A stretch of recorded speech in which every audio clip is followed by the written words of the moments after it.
Hey, this is the future Frankie Kazarian, and you're listening to the Interactive Interview. Interactive Wrestling Radio.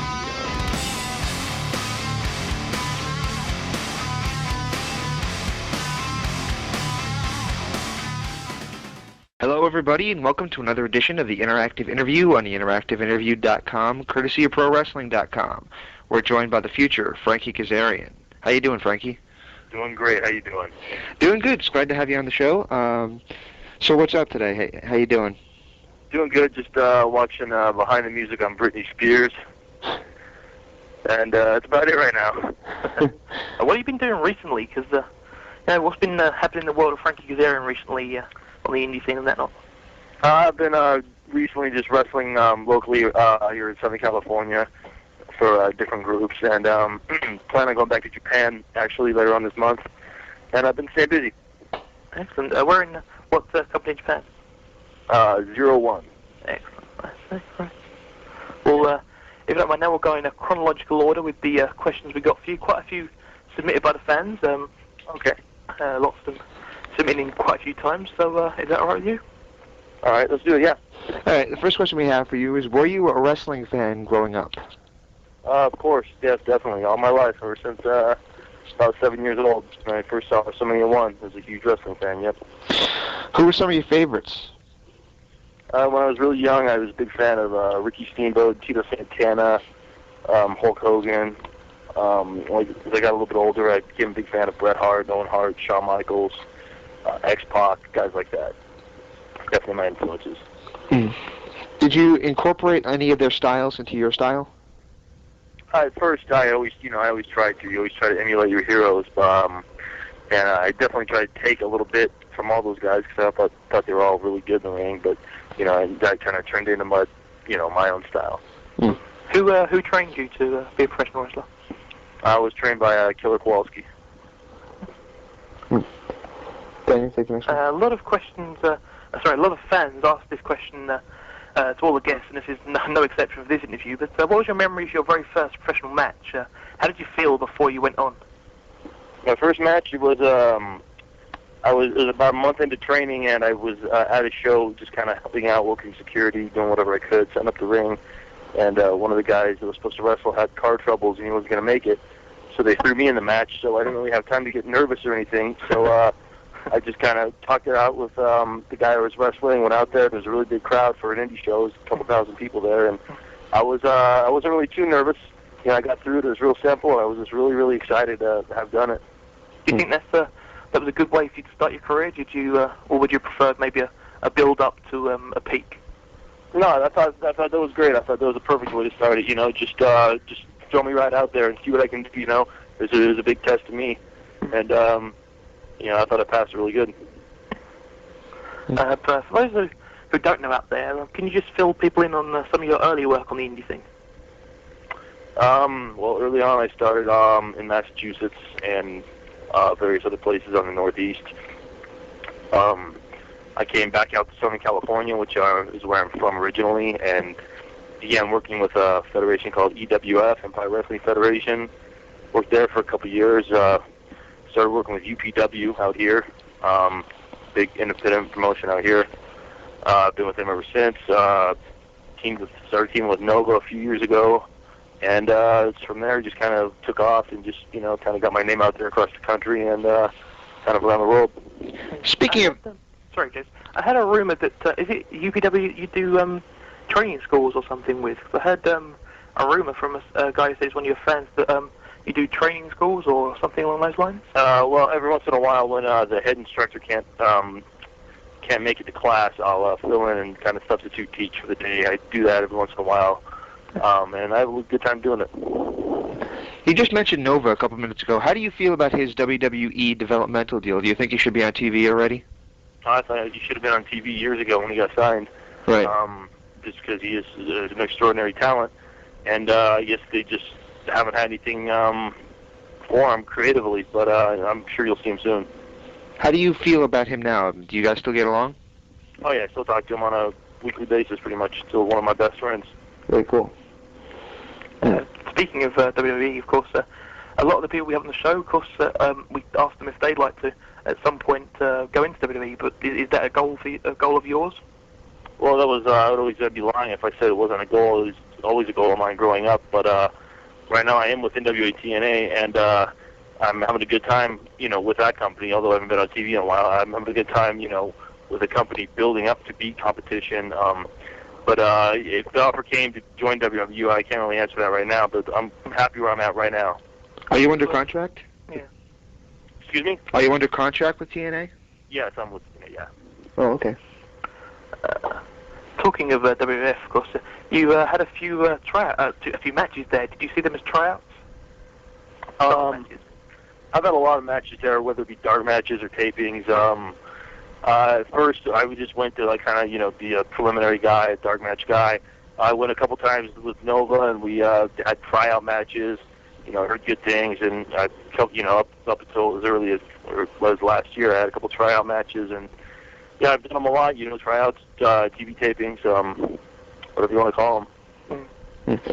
Has anything been said about? Because I was speaking to Jeremy Lopez, of course, who's had a couple of tryouts WWE recently, and he was telling me that you don't necessarily get specific feedback unless you do badly. But was that true with yours? Yeah, I never got it. The only feedback I got was "good job, keep working." That's what they tell you every time. Just keep working, good job. So it's really kind of hard to get feedback out of them. We just did an interview with Chris Sabin just a little while ago, and one of the guys you were involved with in a WWA tour. Of course, you did TNA work. We'll get to that shortly, but of course, you did a WWA tour, and you did a match with him and Jerry Lynn and Johnny Swinger. He put that over as one of his favorite matches of all time in his career, anyway. How did you enjoy that match? That's also definitely one of my favorites, and I think one of the best I've been a part of. It was really good matches. This one of those nights where everything clicked. Every guy was just busting his ass, and just it was one of those magical nights. It was just all three guys that were in there with me just did an extraordinary job, and the crowd was very, very hot, and it was just a very, very good match and very fun. How do you feel about Jerry Lynn not currently with TNA anymore? I'm not sure what Jerry's status is, but I hope I hope he is back. I hope to see him. Jerry's a really good guy and one of the nicest guys you'll meet, one of the most underrated wrestlers in the world. And I'm not sure of his status for sure, but I'd like to see him back. David Penzer talked to us very much about that WWE tour, and he was saying how low budget it was and how amazing it was that they even got the pay-per-view off. Did you see any of that? I'm just a wrestler, and I try to stay that way. I don't try to get involved too much in what's going on. It seemed a little less budget than the previous tour I was on with him, which was in Europe. But I just did my part, and I didn't really read into it too much, but it may be the case. Of course, in 2003, you emerged on the scene within NWA TNA, but how did you end up working there? I was brought in by Scott D'Amore and Glenn Gilberti, put in good words for me and brought me in immediately to just start the pay-per-views shortly after the WWA pay-per-view, and I just was on from there. You seem to get a push almost right away when you go into this up, even getting a world title shot against AJ Styles. How did you enjoy working with AJ in that match? Oh, very good. AJ is extremely talented, definitely one of the best wrestlers in North America today, and I had a great time. I always do have a great time working with AJ. You almost got that Styles clash you gave you was pretty wicked looking. It almost looked like it snapped your neck. What went wrong with that? Just a botched move. Just things happen, this ain't ballet. It's wrestling. Things happen. Yeah. And it was just one of those botched freak things. But luckily I'm alive today. It didn't feel good at the time, but it happens. This is part of the wrestling. One of the questions submitted by listener Pete said, in TNA, you've of course feuded with Chris Sabin, and you both have the nickname Future, but how did you get the nickname Future? That's just it's what I kind of a name I envisioned for myself years before I even got into pro wrestling. I came up with a logo and all that stuff, and I always just thought it sounded good, honestly. Plus, I was a big fan of the Back to the Future trilogy, so I kind of threw that in there too. Speaking of Chris Sabin, I can't talk. Speaking of Chris Sabin, yourself, Michael Shane, had the original X match, Ultimate X match. They just redid it last night. What is your memory of that match? Yeah, Ultimate X was really nerve-wracking. We didn't have any time to go over anything, really. But I thought overall, it was really, really a special night. Both all of us in there just really put our heart and soul into it, and we got nothing but positive feedback. And it's definitely one of the most memorable matches I've done, and I'm very proud to be part of it. We asked Michael this question, and he kind of kept his cards a little close to his chest. But do you have any ideas for future gimmick matches you'd like to see yourself in? Whatever they throw at me, I can't think of anything original as far as gimmick match is concerned, but anything they want to throw at me, I'll do, I'm up for anything. Before you were taken off TV in TNA, you did the ladies' man kind of gimmick. How do you feel about something like that? It was just a way of trying to give more of the X division guys some character instead of just having them as just wrestlers. And something that was looking like it was going to be a little bit of fun, something different, something they hadn't done yet, and who knows? I don't know really what happened with that, but we'll see. Was that Vince Russo's idea? I'm not sure whose idea it was. I don't think it was Vince Russo's, though. Oh, okay. It was kind of a combination of a couple of the other writers and myself, and we talked about it, and we said we'll give it a try. We didn't really get a chance to pan out. We only did it for 2 weeks, and that's no time to build any type of character or gimmick. So, right. Yeah, we didn't get a chance to get off the ground. Yeah, obviously you mentioned earlier you haven't been on TNA of late. Is there any specific reason as to why? I'm not sure. They're always trying to get new faces. This is television. They want to keep everything fresh, and maybe they just wanted to switch things up a little bit. So I really don't know 100% sure, or I'm sorry, 100% the reason why I'm not on. So I can't really answer that. One of the things that the fans kept saying was your PWG match with Christopher Daniels and AJ Styles. We already asked you about AJ. How about Christopher Daniels? Chris Daniels is a great guy, great friend ever since I came out to California, and definitely, it's been said 1,000 times, he's one of the best unsigned guys. Of course, he's with TNA now, but just a tremendous, tremendous wrestler, has great aptitude in the ring, and just a good all-around guy. What can you tell us about the Learning Channel reality wrestling show? I was not a part of that, actually. My name was thrown out in it, but I was not a part of it. Ah, okay. Ah, I see.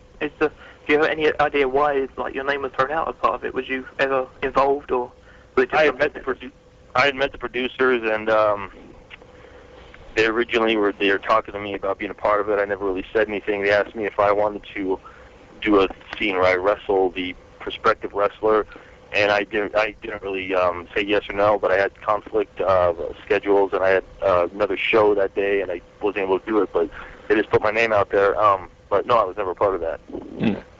Interesting. What can you say the future would hold for Frankie Kazarian, and where do you want to see yourself in, say, 5 years' time? 5 years' time, I definitely want to be wrestling on TV for sure. Regardless of where it is, I want to be just continuing to elevate my game and just to continue to entertain, fans, hopefully worldwide. Where can fans find the latest news on Frankie Kazarian? They can always check out my website, which is www.thefuturefrankiekazarian.com, and that pretty much all the latest info. Excellent. And how can the prospective promoters that read the transcripts and listen to this show, how can they book you for their show? I actually the same way. I got a page dedicated to my booking info on my site, and that usually is that's sent right to me directly. So that's the best way to contact me. Excellent. Well, if possible now, we'd like to roll in some word associations where you can either just give a one-word answer or a story if you have one. Okay. Excellent. First name on the list is Shark Boy. Shark Boy, he's the Krusty the Clown of professional wrestling. Great guy, had a great time, wrestled him a dozen times when we were in Europe, and great gimmick, good wrestler, great guy. Ricky the Dragon Steamboat. Ricky Steamboat is one of the best of all time, definitely one of my heroes, best arm drag in the business, great psychology, and one of the best baby faces ever. Hulk Hogan. Hulk Hogan's the best wrestler to ever live, regardless. He's the reason, best sports entertainer to ever live, let me put it that way. He's the reason I'm a fan, he's the reason a million of us are fans, and you just can't take anything away from him ever. Nova. Nova is a tremendous, tremendous wrestler, very intelligent inside and outside of the ring, and very underutilized by the company he's with right now. Rob Van Dam. Rob Van Dam's a really unique talent. Another guy I tried to emulate when I first got in. A guy I met early on, and just really am still in awe of his wrestling technique. Sean Waltman. Sean Waltman, haven't seen a lot of him lately, but another one of my idols because he was a smaller guy but had a great style, did a lot of moves that I'd never seen before years ago, and I'd like to see him return to form. James, do you have any names you'd like to throw into the mix? Sure. Chris Sabin. Chris Sabin's probably the best new wrestler I've been in the ring with in the last year, and definitely a guy that you're going to hear a lot of in the next 3 to 5 years. Just very young and just well beyond his years in wrestling. Michael Shane. Michael Shane, another guy very intelligent in the ring, good tactician, very good psychology, good mind for the business, and a good wrestler and a good guy. Vince McMahon. Vince McMahon is a genius, kind of put pro wrestling, sports entertainment on the map, got us to where we're at right now. And the final one that I have, unless Daniel has any, is Jeff Jarrett. Jeff Jarrett is a very, very good guy. Always has created a real positive environment for me to be around and gave me a really good opportunity by wrestling on TNA. I do just want to throw in one more. Do you want to grab your opinions on Sanjay Dutt? Sanjay Dutt, I've wrestled Sanjay a couple times. Tremendously talented. I think he's made for the X Division. Real quick, really fast, great shape. Just another really one of the young lions on the independent scene. And before we end up here, one of the questions that we always get submitted is, if you were to put together a Best of Frankie Kazarian video with 5 matches on it, what would those matches be? It's kind of difficult. 5 matches. Okay, I would definitely throw on. I would throw on the WWA New Zealand match with myself, Swinger, Sabin, and Jerry Lynn. Mm-hmm. I would throw on a match from 0-1 from 2002, which was Low-Key and myself against Otani and Tanaka. Wow. I'd probably throw on a Nova and myself against Edge and Christian from a couple years ago at UPW, which was I thought went very well. And I might throw on the AJ Styles versus Chris Daniels versus myself, the 3-way from Pro Wrestling Guerrilla. I thought that was very well done, especially for a 3-way.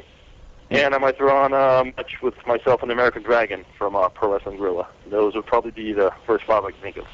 Wow, excellent, excellent. Well, we really can't thank you enough for your time. Is there anything you'd like to say to your fans? Definitely. No, thank you for the interview, and just thanks for continuing to support all of us. You know, we need you guys. Thank you. One final thing I want to throw in is that Yeah. when we announced the interview came up, I had a question submitted via email, and it was a question for you, and then underneath it said to ask you, has anyone ever told you that you look a lot like Antonio Banderas? Yes, I hear that almost every day. So, yeah, that's nothing new. I wanted to throw that in because someone submitted it, so I happen to agree with Yeah, it. Yeah, you hear that a lot, yep. So. Excellent. Have you ever considered maybe signing up to maybe a lookalike agency, take on the side, you know? I'm not sure about that, but I am definitely pursuing interest in acting, do some acting workshops out in LA, and definitely going to look into that a lot more this year. Excellent. Well, excellent. Thanks for the interview, and hopefully maybe see you in TNA again soon, and then in 0-1. Hopefully, yes. Excellent. Stay tuned for more from the Interactive Interview.